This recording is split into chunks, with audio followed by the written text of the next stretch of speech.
to our country. Sir, now I request Dr. R.V. Asokan. He is the immediate past Secretary General of IMA and also Chairman of the NTV program. Previously, also in the same post, he successfully has conducted the training of the NTV program across the country. Again, he is entrusted by the IMA leadership to conduct such a training program across the country. So I request Dr. R.B. Asokan, sir, please give the overview of the situation of tuberculosis and the current status, and what is our dream to eliminate tuberculosis from our country. Sir, Dr. Asokan, please. Thank you, Professor Dr. Jyotirmay Pal. Professor Dr. Tamanus Chowdhury, Honorary Editor of JIMA. I think in the absence of the National President, let me address the National President first, Professor Dr. J. Jailal and Honorary Secretary General Dr. Jayesh Riley. I am sure they will be joining the short notice. Dr. Abul Hassan, the person who has been leading IMA JDN and has been an exemplary worker to work with the junior doctors, especially in the COVID register. His contributions are well acknowledged. The current team of JIMA, I should congratulate them.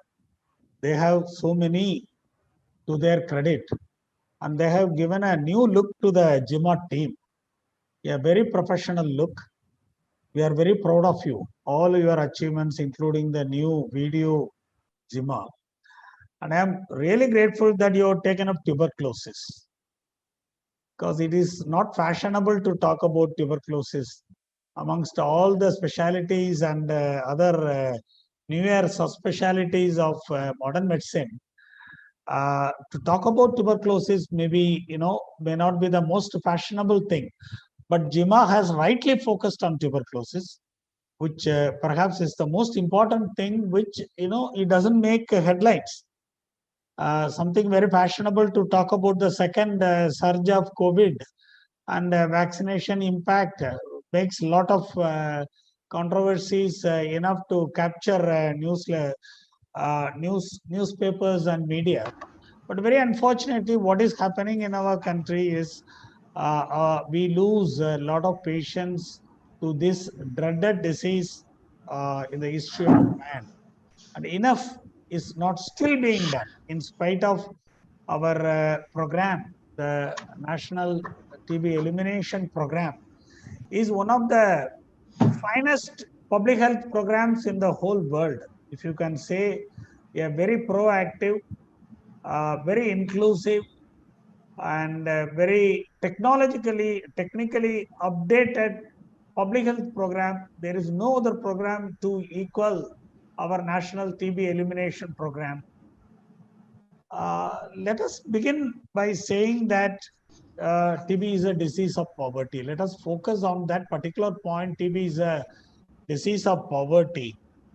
So a lot of patients, they have economic distress, they have vulnerability, marginalized, and it is associated with stigma and discrimination. So that captures what exactly is tuberculosis. It is essentially a disease of poor man. It is one of the top 10 causes of death worldwide and leading cause of death from a single infectious agent. It's the same case with Indian statistics also. We have around 10 million people falling sick with tuberculosis across the world. We lose around 1.2 million, around 12 lakhs of them every year when they have non-HIV TB. You are all aware that HIV has actually disrupted tuberculosis and the epidemic. So a separate terminology like HIV TB emerged a couple of decades earlier. So HIV TB, the death rate is around 2 lakhs across the globe. And if you take the statistics of India, we are one of the 30 high burden countries.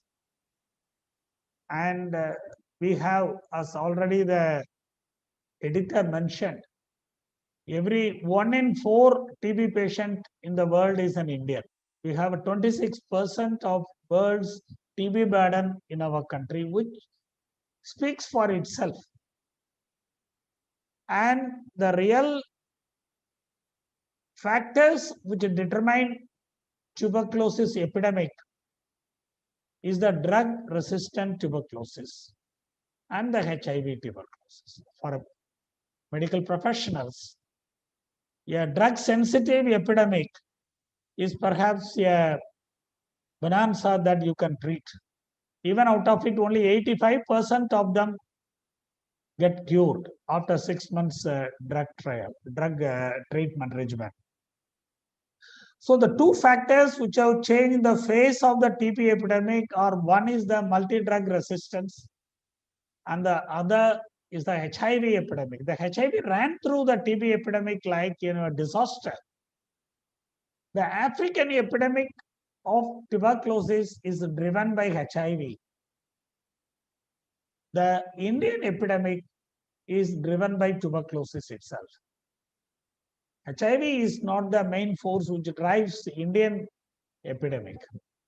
But unfortunately, we have around 27% of the drug-resistant tuberculosis in the world. We are the leading nation which have the drug-resistant tuberculosis, which is a very significant factor to contend with. I think the array of faculties who are here will be able to focus on these, both the technical issues of the drug resistance as well as the HIV. So the WHO came up with a very revolutionary strategy. They initially had the DOT strategy, then the Stop TB strategy in 2015. Once the epidemic has been slowed down, the further very ambitious program of NTB, the discussion over using the term even NTB was so challenging. So NTB strategy was formulated in 2015 with a goal set for 2030. It consists of three things. One is 80% reduction in the TB incidence, 80% reduction in TB incidence across the globe within 2030. 90% decrease. I said increase. I think it is 80% decrease. 80% decrease in the incidence of tuberculosis. 90% decrease in the mortality of tuberculosis. Very ambitious. Very ambitious. And 100% decrease in the catastrophic cause within 2030. These are the three things which WHO NTB strategy envisages, combined with the Sustainable Development Goals of United Nations, because WHO cannot perhaps mobilize the funds and the political will that is necessary between the nations to fight tuberculosis, to prioritize tuberculosis as a main health agenda. The United Nations itself has been roped in. So the Sustainable Goals, Development Goals 3.3 includes tuberculosis. So the issue before us is that whatever has been set as the goal for the world in 2030, our Honorable Prime Minister has advanced it to 2025. And it is to his credit to focus on tuberculosis. And he reviews tuberculosis personally every 3 months, sits with the national TB elimination. It is being reviewed at the highest political authority. So I think no better thing can happen. So what is the gap and what is the role of Indian Medical Association? The gap has been the private sector. When you say private sector, it's a very large conglomerate thing in India. And when they started in 2016 and 17, 1 million cases were not being notified. 1 million cases were not being notified. Now this gap has been reduced. Around 6 lakhs were notified from private sector in 2018. in 2019, in 2020, 2019 reached a peak. Almost 2/3 of the private sector were covered up. But in 2020, we have a setback. Around 26 lakhs cases are being expected, but only 18 lakh cases have been notified due to the COVID pandemic, slowdown, difficulties in notification, closure of public and private hospitals. So this gap and the challenge to get it notified is an important challenge for Indian Medical Association. And for this to happen, sensitization of private doctors to get involved, whoever is doing TB care should do it hand in hand with the national program. The diagnosis is free, the treatment is free, and the best part is you get the best in the world. Either it is drugs or the diagnosis. I am sure all these things will be discussed. So the role of Indian Medical Association is to bridge this gap in notification and also in treatment adherence and also registering the outcome. So I hope as India IMA members, this NTB initiative is very important initiative, and I am extremely grateful to the JIMA as well as JDN. It is a very innovative combination to bring in JDN along with JIMA, and I congratulate the technical team, the faculties who are going to talk on the case details. I wish the program all success. Thank you, JIMA. Thank you, JDN. Thank you, sir, for your valuable and encouraging